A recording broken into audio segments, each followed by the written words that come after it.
So it's Cypher Sigma here. It is a Wednesday and it's another look what I've been watching. So we're on episode 58. As you can see, only 5 movies this week, 2 Blu-rays, and there's an interesting thing that will go with that because we've been having a few issues. So I am working on the X-Men box set and I am working through series 1 of A Town Called Eureka. So because I haven't finished those, that's why they're not in here and it doesn't look like I've watched a lot, but I have been watching quite a bit.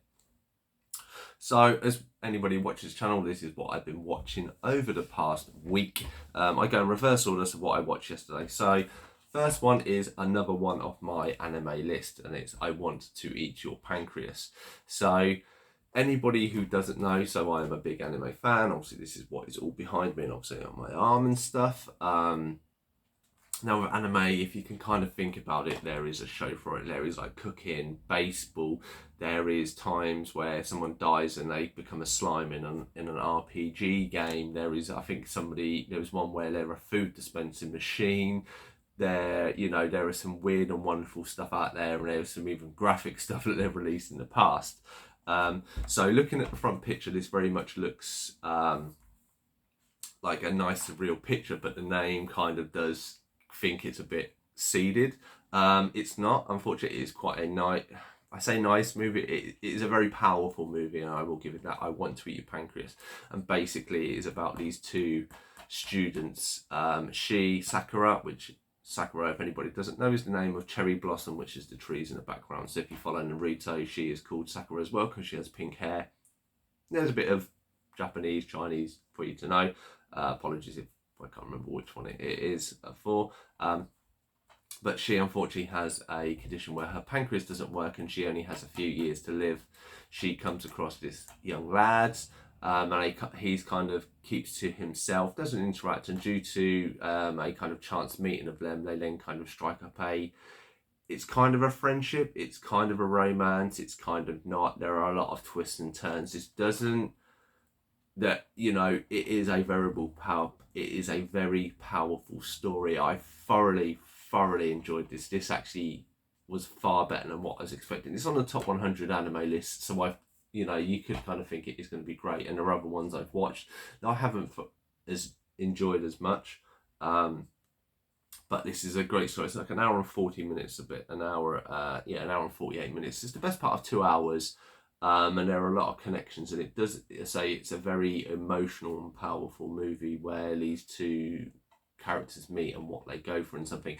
My only kind of quibble with it is at the very, very end, the last kind of scene, I would have liked maybe a little bit more or something, but it kind of gets the story across. So glad to have this, glad to knock it off the 100 movies list, and I said really enjoy it. I would definitely easily go back and watch this anytime soon. Next one. So I did post a video up a little while ago about this. So I've been after this for a little while, found it cheap. Now I found this cheap and bought it just before they released the new steelbook because the old really 4K other steelbook is really expensive. I have seen Blu-ray steelbooks quite cheap. Always Walk On Always Believe in It. Sorry if I've got your name wrong there. He has given me a few links to a link to a really good sale on eBay. I was tempted to get, but as I pre-ordered the 4K, I decided not to. Now with this one, this disc looked almost immaculate, but when I get to an hour and 22 minutes into it on my Xbox, it doesn't play right. There is like a scene or 2 that just doesn't, and I ended up watching the second half of it on the Blu-ray, which DVD, which is included in this.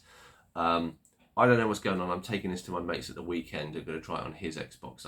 I think there are just some discs that the Xbox has a problem with. I'm hoping it's not my Xbox. And if it plays in the same place on my mates and I notice the disc, I then have the issue of kind of, what do I do with this? Because I know the disc doesn't play right.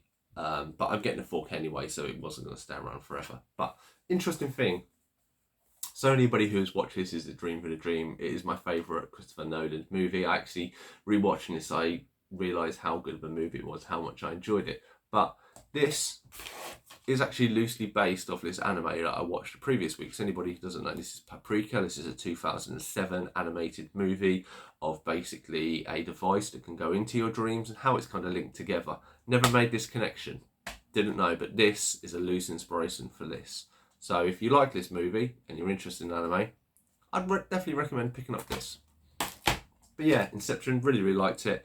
So got to test it on my mates. If it plays faulty, then at least I know it's the disc, hopefully, and obviously the 4K hopefully should play better. But as I say, I've had one 4K with Creed 3 be a bit funny as well, so I'm hoping it's not my Xbox. But testing it on my mates will tell me one way or the other, because I've done everything else. I've got a new TV and I've changed cables. Next one is how I spent my summer vacations. This is Mel Gibson. He and a colleague, Robert Bank, and he manages to make it across the border to Mexico, where unfortunately the money is taken from him and he's put in a jail, and it's kind of the story that develops of how he tries to get the money back and all the things. And I actually thoroughly enjoyed this movie. I do like Mel Gibson. Don't take anything of his personal life into this.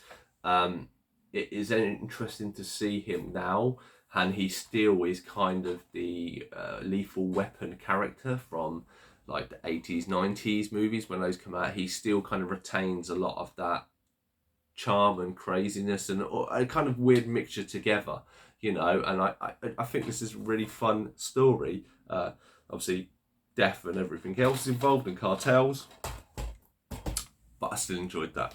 Next one, so we have another one off my top 100 animate list. So this is 5 centimeters per second. This is only like an hour long. It is set into 3 sections. So you have these 2 characters.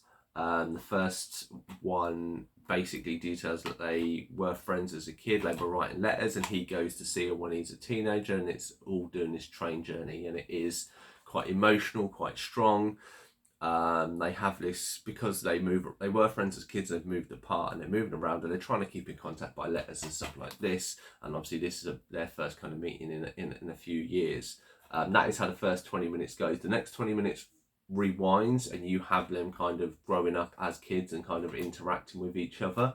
Kind of really bit, and I say, like with these animated movies, they are really good at doing this. And then the third one is kind of a almost music video of them in older life and what happens. And to be honest, I didn't like the last 20 minutes. For me, I wanted more interaction, more stuff to go on. I didn't just want it to build off music. Like, music is so powerful in these movies, but I wanted, because you only got 30-40 minutes of it, I needed more of the story of them two and how they were going and stuff like this. And it kind of, they go their own way anyway, and with the music and stuff, it isn't explained. I wanted more depth to it in my eyes. I know a lot of people rate it quite well, but I'm like, nah. It's, I say, the first 40 minutes are great. That last musical instrument I would have done differently, or made it a little bit longer. But glad to have it into collection. So it's only an hour, so it's quite easy to watch. And obviously it is from an acclaimed director, they say.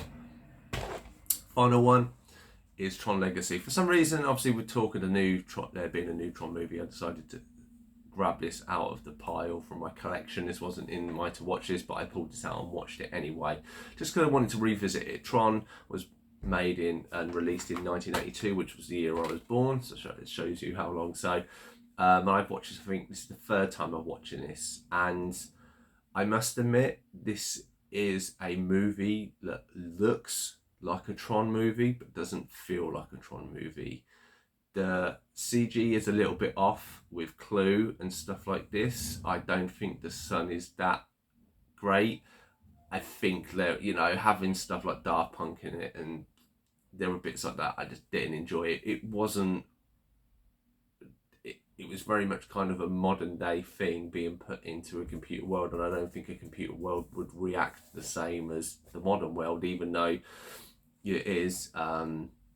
I like the fact that we got to see Tron but didn't get to see much of him, you know, and I think there are a lot of bits that could have been done a lot better. Hopefully the 3rd one redeems itself, because 1 is brilliant, or because I grew up on it and obviously it was out the year I was born. I have a favouritism. But anyway, that has been a look what I've been watching. Have you seen any of these movies? Let me know your thoughts and feelings down in the comments below. Otherwise, I've been Cypher Sigma Screen Time, and I shall see you in the next one.